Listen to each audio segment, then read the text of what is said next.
him a celebrity. South Africa star Paul Burrell has been incredibly candid about his time working for the royal family. However, his openness over the years hasn't always been well received.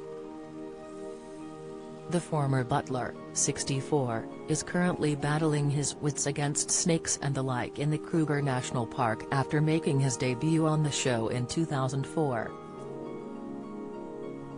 And viewers can certainly expect more revelations from Paul about the royal family. Has already divided fans with his details about the late Queen's bath time routine, but Princess Diana referred to the contestant as her rock. Following her death in 1997, Paul published Hey Royal Duty, speaking about their friendship. However, the release of the book stirred things up with Diana's son Prince Harry, which he revealed in his memoir. But, it isn't the first, or the last time, the pair have had a war of the words. Here we take a look. Milking Diana's death. In his controversial memoir Spare, Prince Harry claimed the former butler-turned-TV star was milking his mother's death for money. The Duke of Sussex claimed he first learned of the book while working as a farmhand in Australia aged 19 in 2003 after leaving Eton College.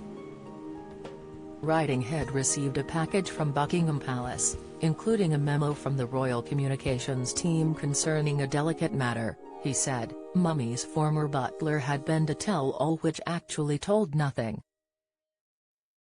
It was merely one man's self-justifying, self-centering version of events.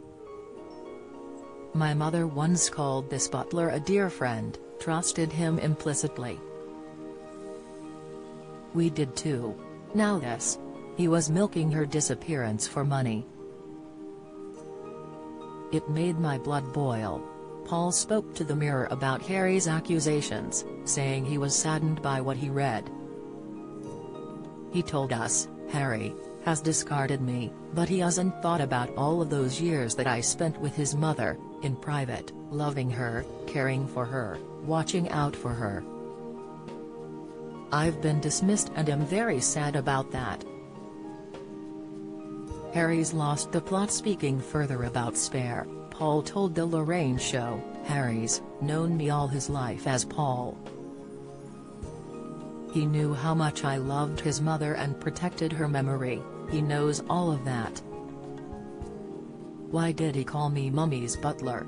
Why couldn't he have asked, come to me personally and said he wasn't happy with the situation? I've always defended Harry, down to the last minute, and now I'm thinking, Harry, you've lost the plot, he said. Accusing Meghan of stealing Harry and his brother William are barely speaking after the father of two and Meghan Markle quit the UK for the US. Like many royal commentators, Paul has been very vocal about his views on the Duke and Duchess of Sussex's relationship and Harry's fallout with his brother Prince William. Speaking about Diana's sons, Paul told the Mirror earlier this year, you look at William and Harry as an 11-year-old and 14-year-old walking behind their mother's coffin. The nation saw that, the nation witnessed that, and our hearts broke for those two boys. That path should have been the same path from then on. That's what Diana would have wanted. For the two boys to be stuck side by side for the rest of their lives. Her death should have glued them together forever, but it didn't. Meanwhile, the former Suits star recently announced she won't be attending King Charles' coronation in May, with Harry representing the family on his own.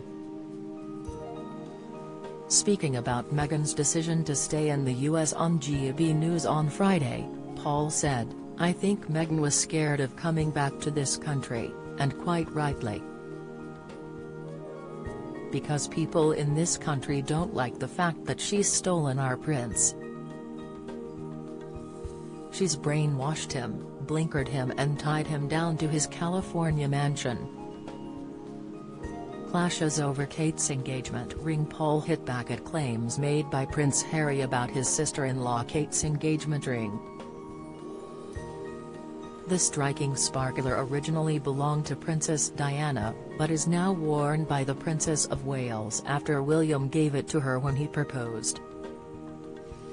However, when Diana died, it was believed William chose to keep his mother's Cartier watch while Harry picked her engagement ring. But when the now Prince of Wales popped the question 2010, way before Harry met wife Meghan, it was said the brothers later swapped the pieces of jewelry. Harry reckons this was absolutely rubbish, writing in Spare, "I never gave Willie that ring because it wasn't mine to give. He already had it. Had asked for it after Mummy died, and had been more than happy to let it go."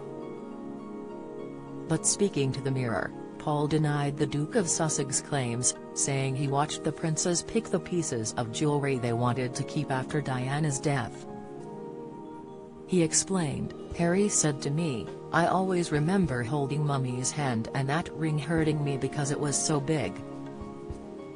And that's why, when the boys came to Kensington Palace, I said to them, you must take something of your mother's, you must take something to remind yourself of your time here at Kensington Palace and your mother's life."